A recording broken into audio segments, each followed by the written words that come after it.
Welcome to Healthiest Tech Talks, where we're talking about some of the biggest challenges facing healthcare organizations today and how technology can transform the way that we work so that patients can receive better care. Let's dive in. All right. Well, hello, everybody. Welcome to Healthiest Tech. It has been a few months since we did an episode on a ServiceNow topic, so I am back in action and excited to dive in with you. Today, we have a couple incredible guests, Shelby Johns and Ann Rovito, who will introduce themselves in a couple minutes. But first, let me tell you what we're talking about today. We are going to be addressing a challenge that many healthcare organizations face, which is around keeping preventive maintenance schedules up to date and compliance. In compliance. So if you're here today joining us from a healthcare provider organization and you are part of the clinical engineering team or you are part of the facilities team, this is the perfect topic for you. We're excited to dive in and hopefully find a lot of synergy and some of the things that you might be experiencing, and then some of the things that our guest has experienced and how we've overcome those together. So today we are joined by Ann Rovito from Children's Wisconsin, and she's got a great story to tell. So Ann, let's start with you. Can you introduce yourself? Hello, everybody. I'm Ann Rovito. I am the Director of Clinical Engineering at Children's Wisconsin. I have been at Children's for 22 years. Prior to that, I was a biomed tech, a senior tech, a lead tech at a few other organizations in Milwaukee. I've never left. After I came, right when I started at Children's, I started as a clinical engineer. And then after 16 years of that, I was kind of voluntold to become manager. And then from there, our director retired. So this is how I landed in the director job. A fun personal fact is that things I wanted to be when I grew up, in addition to being a ninja and invisible, were a world-class general surgeon who also was a track and field Olympian and a concert pianist. So as you can see, I succeeded as an engineer living in the Midwest. So here I am. Hopefully you get some value out of the story we'll tell today. I love it. Thank you so much, Ann. I love hearing the fun facts. I wanted to be a heart surgeon when I was young, so I still landed in healthcare. I'm just in healthcare IT. Thank you so much for joining us. Shelby, please introduce yourself. Yeah, hi. I am a ServiceNow Principal Advisory Consultant here at Optimum. I specialize in the clinical engineering and facilities space and in healthcare. And so I'm really helping folks like Ann with advisory and implementations of a CMMS for healthcare technology management and facilities management. My background is purely healthcare. I was a clinical engineer who went through the process of transitioning to ServiceNow as a CMMS for our biomedical engineering department at Children's Hospital of Philadelphia. And from that experience, I wanted to help other hospitals in that process. So I joined Optimum and have been doing it for almost 2 years now. And then a fun little fact about me, I will say when I was a kid, I wanted to be a teacher. Just to piggyback off Ann, because my mom's a teacher and I was like, I just want to be like my mom. But my other fun fact that I had was I currently live in about 165-year-old home in Philadelphia. Don't know for sure the age, but that's what maps have told me from the past. So pretty spooky. I'm sure that comes with some interesting experiences that I'm going to want to hear about later. So that's great. Thank you, Shelby and Ann. Well, let's dive in without any further ado. So Ann, if you could just kind of paint the picture, prior to undergoing this CMMS journey with ServiceNow and with Optimum, what was life like for you and your team over at Children's Wisconsin? And what were some of the challenges that you all were dealing with at the time? About 4 or 5 years ago, we transitioned from an application that was specific, was not writing on any platform, but it was a confined application. And we transitioned to ServiceNow, which was a difficult process for us because we weren't used to the platform and we weren't used to the user interface. And so aside from the obvious things, it took a little bit for us to convert that data appropriately so that when we landed at go live, that we were ready to go. And as I was speaking earlier to Shelby and Natalie, is we wanted to have our meat and potatoes ready on the plate, and so that we didn't miss anything. And unfortunately, we didn't. All the meat and potatoes were on the floor, and we had a number of schedules that didn't translate, that didn't generate. It's Steve's worst nightmare when things that are coming due are just sitting there with nothing happening. And it wasn't just a few things. It was 1,000 to 2,000 devices that weren't scheduled properly.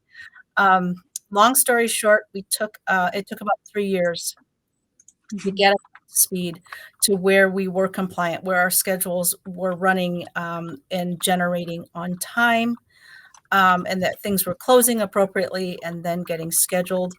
Some of the challenges that we have that we brought, I don't want to say upon ourselves, but kind of is that we don't have just fixed schedules, but we have floating schedules to add to the complexity of the conversion. And so adding that in addition to grace periods made for challenging work, but we finally got it taken care of. It took our engineer about 3 years and a number of years, he said, off of his life. But we got it to a place where we were compliant and we were very happy with the system. And unfortunately, it got sunsetted. So we were tasked with finding a new CMMS to take us from there. So that's kind of our life to begin with, Natalie. Thank you. Yeah. And actually, this is a great opportunity to even provide a little bit of, insight for the audience, because you mentioned ServiceNow. And so I want to draw that distinction. And, your team, it sounds like had a long process, a few years of trying to implement a CMMS application that was built on ServiceNow as a custom app. And for those of you out there, who know the environment well, that there's a couple of products out there that technically are leveraging the ServiceNow code base, but they are, their own product, and they're not necessarily part of the out of the box product releases that ServiceNow maintains today. And so this is a very interesting scenario because we're essentially moving from ServiceNow to ServiceNow, right? But we're moving from kind of a custom app into ServiceNow native applications for CMMS, which you might hear us refer to as CDM, Clinical Device Management, but really it is ServiceNow's current up-to-date native CMMS application. So I thought that might be helpful clarification because there's nuances there, but thank you, Ann, for sharing some of those challenges. Floating schedules, I heard, accommodating multiple grace periods, I heard, and even I've heard you talk about just challenges with, having all the data in one place and being able to kind of customize or build variations into the product based on what you need within your hospital. Okay. Right. So, Ann, can you just give an example of, what one of the risks or the impacts that the previous situation before you moved into ServiceNow's native application, what was an example of how that was impacting your team or your business? When you have 18, 20 technicians calling you and saying, I was expecting, I know this is due, where are my PMs? Or, that just gives you pause as I was then manager and my engineer, like, if this isn't happening, what else is not right? What are we going to uncover? Where do we go for help with all of this? And how do we make sure that we are in compliance? Even it was, covering the gamut of high risk and non-high risk devices. And And so we really needed to get to the bottom of this very quickly. And that's kind of what we were facing. I guess the biggest challenge we have was not just trying to understand the unknown, and then that what were the steps that we needed to take care of this problem or problems. How far did it go? And can we actually get back into compliance? Those were the big questions. So I imagine that having gone through that journey of implementing that previous tool and still having gaps, you probably felt a little bit nervous to start over, right? Can you tell us a little bit about, what was that experience like for you? It's at some kind of level, it was I call it PTSD. We have to go through this again. Just finally where we got it to the point where it was working for us and we felt like we had a good handle on if issues came up, what could we do to fix them? And we started to understand the database and its structure a little bit better. And then all of a sudden we are tasked with having to transition again. And so we really tried to make an effort into making sure our data was as good as we could get to make us prepared to transition to the next platform. Even though it was ServiceNow, things were a little bit different, as we could tell from the initial meetings with the teams, that this is going to still take some work, a significant amount of work on the front end to make sure we don't have happen what we had happen again. And I think we made it clear to ServiceNow that, we've been through this. We cannot afford to have another poor implementation. What can we do to make sure that doesn't happen again? Yeah, understandable. So Shelby, I know that, you've had the opportunity to work tirelessly with Ann and the Children's Wisconsin team. Shelby, you were part of that implementation and continue to, maintain that relationship. Shelby, talk about kind of more about the technology. Obviously, the technology is a big driver here. The previous application was sunsetting. There was no longer going to be support. They had to move over, needed to have the data. Tell us more about the approach that Optimum took on this project, and what did you actually implement in this first phase? Yeah. So with ServiceNow, I think everyone kind of knows it's this highly configurable ecosystem. And so making sure you have a partner who can help configure that was part of Children's Wisconsin's goal. And that's where we came into play. With ServiceNow CMMS, it's built for, field service management and then enterprise asset management. It's two main modules. And these can kind of be scaled up and scaled down based on the complexity of your organization. So our goal was to make sure we scaled it to where we met Children's Wisconsin where they're at on their maturity of their processes, while also keeping compliance, keeping their PM schedules, accounting for that complexity. And, really understanding what it meant to be clinical engineering, what medical device management meant, because that's a big part of it. As a former clinical engineer, at the end of the day, our CMMS is there to make sure we're compliant, to keep track of our work, to keep track of our PMs, to have our inventories. And so that was always the priority with this implementation. So the initial workshops were configuring these workflows around ServiceNow's out-of-the-box functionality instead of customizing. And so we did a ton of configuring to what Children's Wisconsin needed with the out-of-the-box functionality. And then when it came to PM scheduling, that's when the conversation kind of shifted, where they have a very complex scheduling with floating. So if you're not familiar with floating PM schedules, basically, most schedules people use are just fixed. So if it's an annual PM, it comes out every March on the dot. But if you have a floating schedule, that's allowing for if this asset that was done in March comes in July for a repair, and we go ahead and do a PM on it to make sure it's fully operational, then that PM resets to July and won't come out till the next July. So we're really trying to reduce tech workload, and ensure that we're maximizing everyone's time between each PM cycle.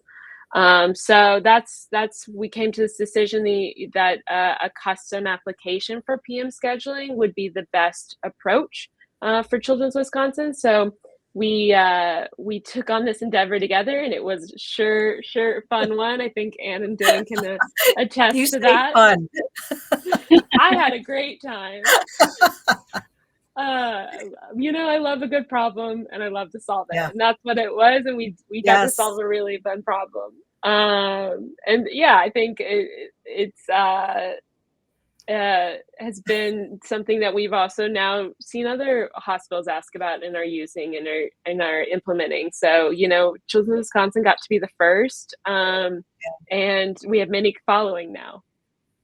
Yeah. That's fantastic.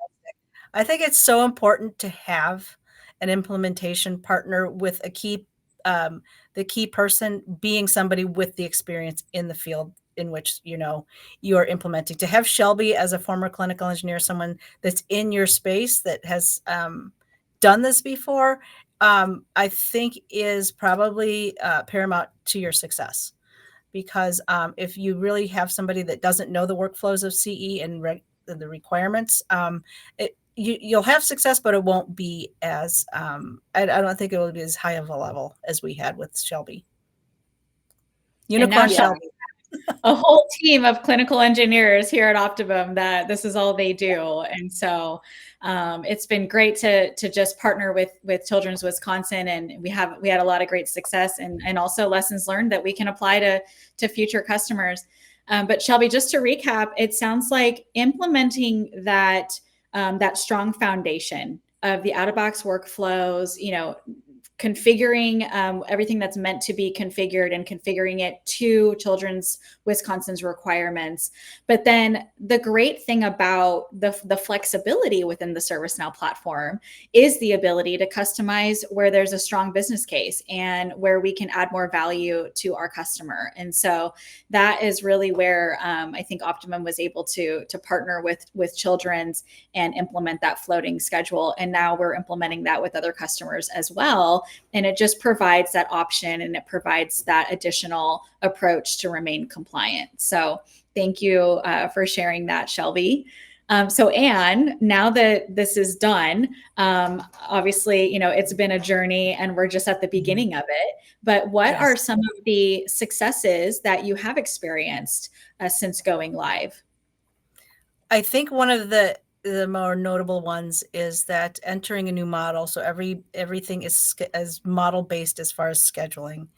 And in the past, it took us a couple hours to get that in, all of the data filled out, all of the manufacturer requirements, everything that's needed to put a new model into the system, get the scheduling done appropriately. We've gotten it from a couple hours down to about 30 minutes.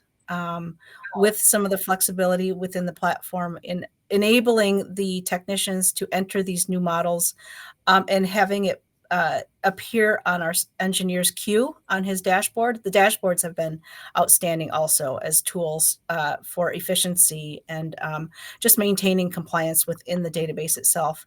But just those little time savings here and there, and just to be able to get the workflows that were done manually in the past, now a little bit more automated, have been big wins for us. Yeah, so it has impacted, not just the engineer, but the technician's workflow and their ability to continue doing their work while not having to mess with a lot of the documentation. I mean, I'm curious, Ann, I don't know if you know off the top of your head, but like how many new models would you say you roughly get on a monthly basis, like once you're implemented? Just last week, my engineer, Dan, was telling me, he said, I've got about 17 new models that are sitting in my queue that I've got to sit and hammer out. So we get quite a few.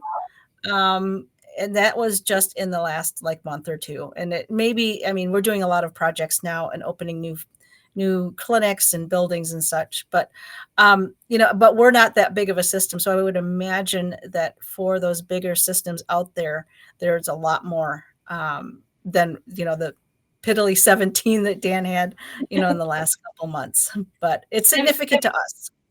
Yeah. I mean, 17 models alone saves you 25 hours. So I Yes. think that's pretty exciting when you can extrapolate that into larger volumes. Yeah. Go ahead. Yes. Shelby. What were you going to say? Yeah, I was wondering, do you feel like it's improved your data quality around models? Yes, it has.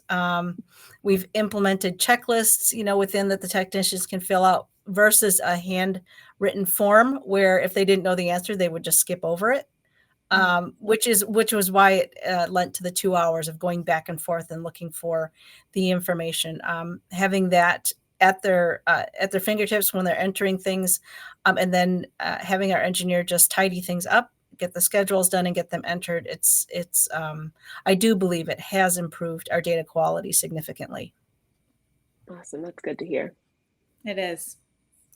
Well, so great to share some of those. I mean, those are bottom line impacts. I mean, saving time for your technicians, improving data quality. We definitely love to see those outcomes. But we also know this was a journey, and there were some hiccups along the way, and just things that we've learned. So, Ann, maybe pick one or two of kind of the top pieces of advice or lessons learned that, what would you tell our audience if they were considering this journey? I think the audience knows that it's not just, turn on the switch and then you're done. We went live October 27th of 24. So we haven't even been on the application for a year yet. I think some of the lessons learned is there is a very delicate balance between customizing to how you want things to be, versus managing the upgrades that ServiceNow comes out with regularly. When you over customize, you're going to have to do a lot of end testing after those upgrades are done to make sure those customizations transferred over to the new level of software, to the upgrade. And we did have a couple hiccups along the way where after, I think it was Yokohama upgrade, we did notice a couple things, but with our analyst that we have in house, was able to get them fixed after a couple weeks. But it does. So just I think the simpler the better, but also maintaining your workflows and what you need to have according to your medical equipment management plans. Another thing we learned is that it's a methodical process to continue monitoring the data quality and everything in your database. Just another fun fact is that we are entertaining Joint Commission this week. So they're here. And right after this, I have to meet with the life safety surveyor. Yay. And so it really did put the data integrity to the test once we are digging through and, finding maybe some schedules that maybe didn't trigger. And then we were working with Optimum to understand why some business rules, aren't quite working. So it's important to have that connection with your implementation partners, but also be very diligent in how you are scrubbing your data to make sure that things are being scheduled appropriately. And it's a work in progress because you can use all the dashboards, and I would say use a lot of dashboards if you can to catch that, but then also maintain those partnerships with your IT folks and your implementation partners in case something does come up where it doesn't look right. We'll have to put together. Oh, go ahead. I was just going to say, well, having an audit now is great feedback because it allows us to put together like a Joint Commission playbook or something, how to best prepare, especially using ServiceNow's CMMS. So we look forward to debriefing on that with you, Ann. But Shelby, what would you add to that just in terms of advice or lessons learned? Yeah, I think that's a really great point around you having your internal ServiceNow platform team that supports you. Yeah. With another CMMS, you're going to them for the tech support and improvements, even when it's a custom application on the ServiceNow ecosystem. So having that really solid relationship where you can rely on them to help make improvements and resolve issues is really key to an implementation of ServiceNow, in my opinion. Yeah, our ServiceNow analyst, just by the luck of the draw, is also a former biomed. And I worked with him 20 years ago at another facility. So, that is key also, because he understands the needs of our department specific to clinical engineering. Yeah. And just bringing together IT, clinical engineering, and then that strategic partner to help guide along the way. I think that's a recipe for success. So, okay. So Shelby, now that Children's Wisconsin has their foundation built and they're optimizing and getting through this audit, what do you think they could expect in terms of some of the roadmap features or some of the next steps if we think of this as more of a crawl, walk, run type of approach? Yeah, I really like ServiceNow's use of this crawl, walk, run phases. And so, crawling being just, moving you, that's the initial implementation. What are your current processes, and how do you need this new CMMS to function for current state? And maybe a few extra improvements, like the new model intake was an improvement we could do as part of the crawl phase. And then how do we look at, a roadmap of your future state? Where can we improve for the walk and then run phase? I think it's, you kind of start figuring those out once you're in the platform and have been on it for quite some time. Like, you start seeing where your team can mature with ServiceNow and help each other. And so that's where you can work with your platform team or a partner like Optimum to help make those improvements and configure as your department changes or wants to improve. Mm-hmm. We also like around that walk or crawl phase before an implementation.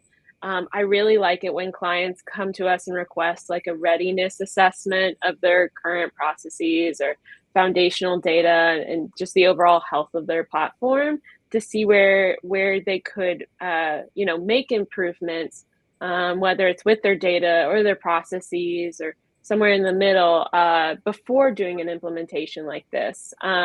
Because I think, like Ann and I were talking earlier about, data quality is half of it, especially in a field like ours where compliance is big. So if you've got good data, it's going to help with good processes. So how do we do some of that before we migrate data so we don't put garbage in a system, because you're just going to get garbage out. That's a great point. Yeah. Having a focused effort of cleaning up the data, preparing it for a migration such as this prior to kicking off the implementation. We have seen that work very successfully. And Shelby, I know that mobile comes up a lot, right? We talk to so many customers about this and that technician experience. Can you just spend 30 seconds or so talking about, what that mobile app journey could look like for Children's or for anyone else who comes on the platform?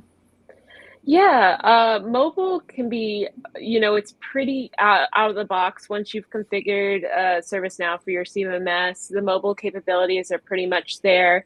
And they can be used on iPhone, iPad, Android. You could download the app right now. And if you have a ServiceNow instance with your organization, on the IT side, you could go and request something like report an issue to IT through it currently. But for our clinical engineering and facilities teams, they can use the agent app to scan a barcode on an asset and look up an asset record, to get notifications on work orders that have been assigned to them, to then, go through the entire work order life cycle of adding parts, doing the PM procedure, adding your time, closing it out, all, on our phone. And that's where we're all moving nowadays. So we have a lot of hospitals who are interested in that capability to take a tech who is already on the move and take them away from their bench and bring the CMMS with them on their cart, in their hand.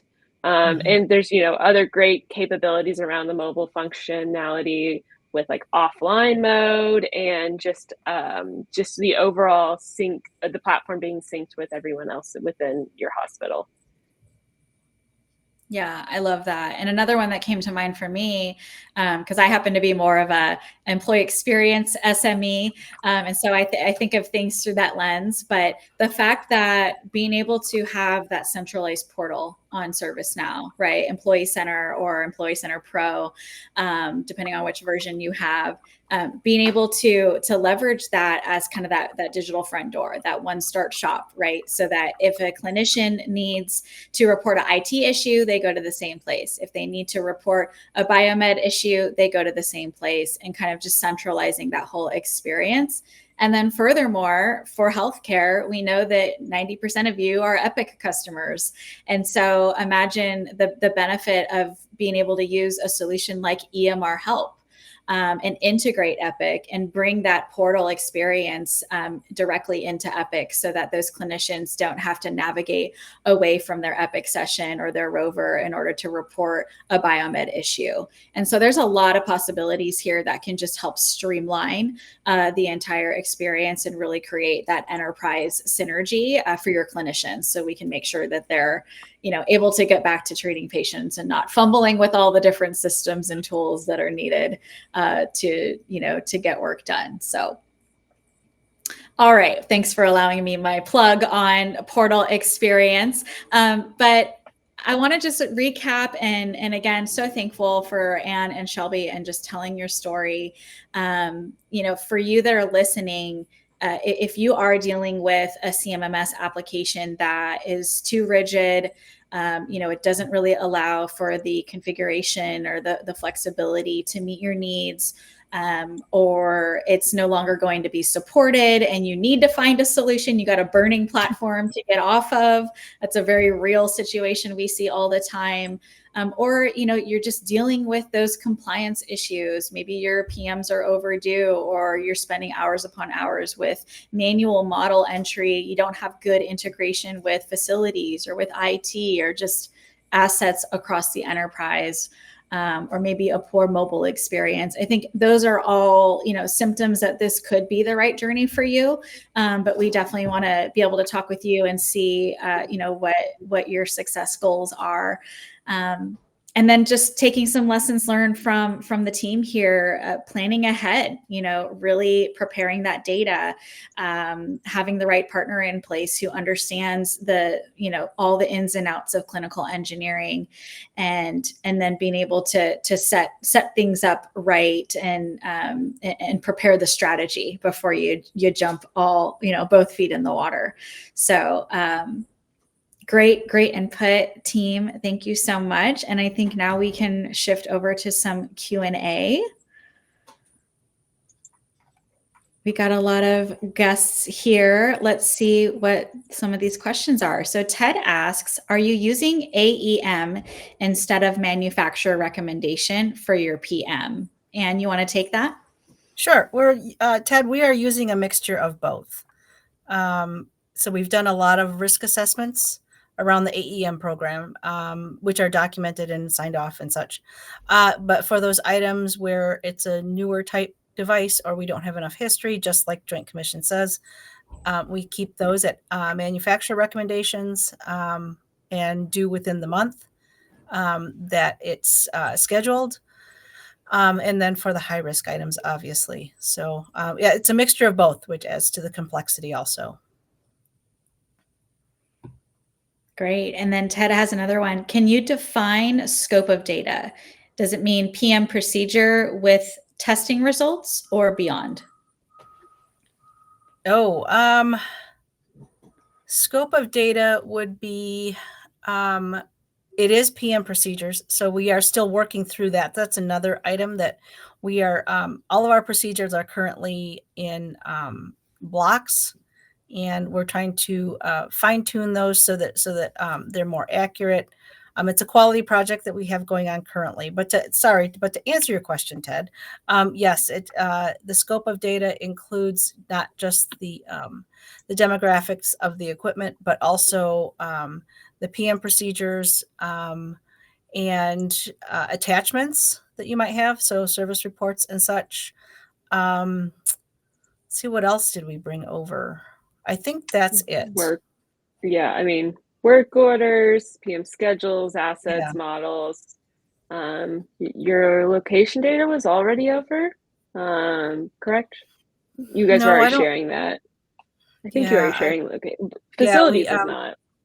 Facilities is not. And so our cost centers and all the locations and owners are tied with our finance department. So we don't have any flexibility as far as entering that. So that was another thing we had to jump through hoops for is they transitioned with that ServiceNow tie-in. All of our cost centers, which we customize in locations and such, had to be converted to comply with the finance data. And if we did decide to change it, it would change again in a month because they upload new things every month. So is that part of the goal at Children's Wisconsin is really consolidating your foundational data to one or two platforms with cost centers, yes. departments, locations? Yeah. And so that, I mean, that was another learning curve as well.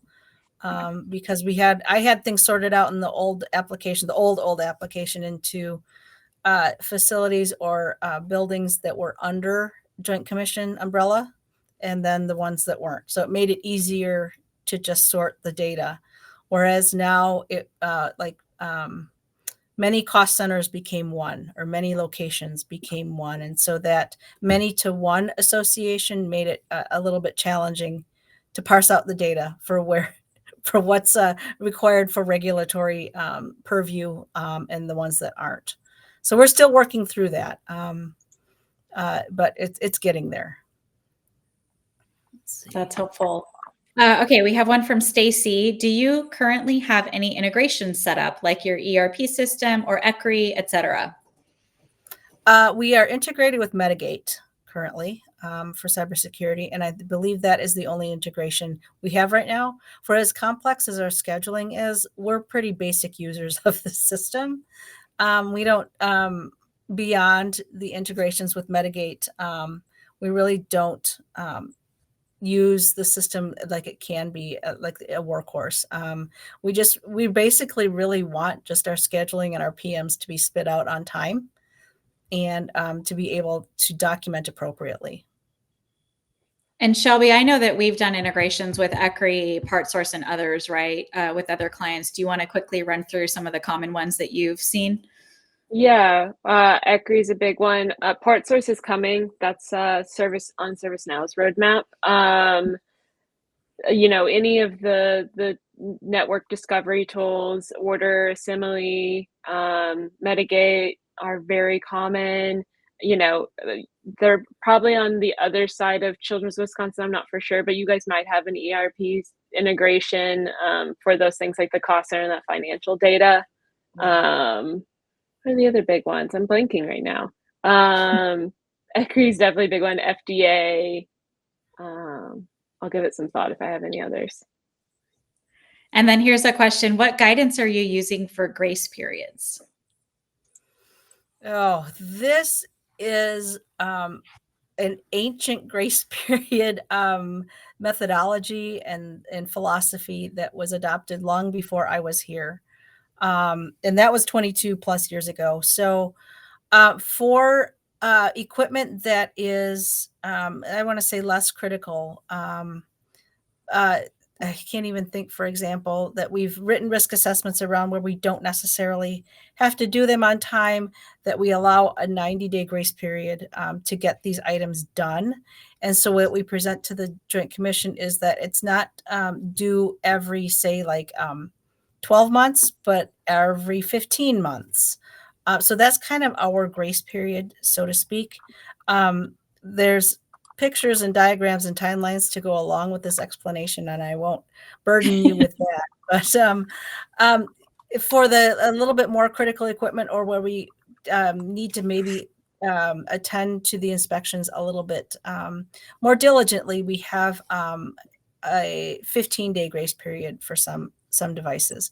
And then the majority of things, like for BD pumps and high-risk devices and such, we have those as manufacturer recommendations.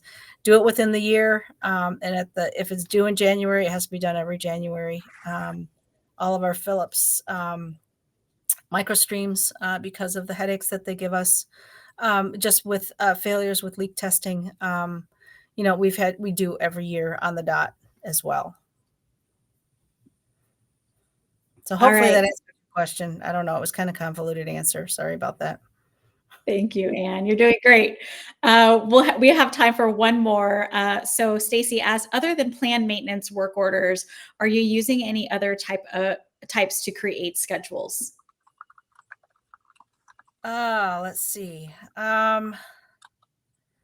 We, other than planned maintenance, not really. We do have tasks that we do.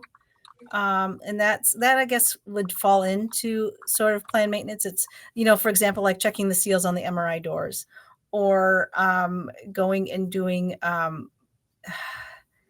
other just task things that aren't associated with a specific device. But we really don't use I would say the lion's share of the schedules are for planned maintenance. We really don't have anything else.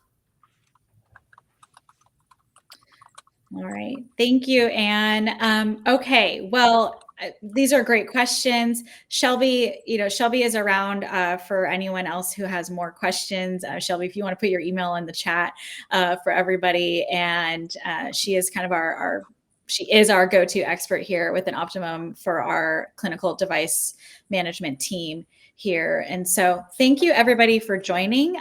This is such a great conversation. Ann and Shelby, appreciate your time, especially while you are in the midst of an audit. So I'm sure you're ready to run out the door and yes, attend to those needs. But for all of you that have joined, this will be recorded and it will be shared with you. And if you do have other questions for Optimum or would like to have us take a look at your current situation with your CMMS, we are happy to have that conversation with you. So feel free to reach out, and we'll be back next month with another Healthy as Tech. So thank you so much and have a good rest of your day, everybody.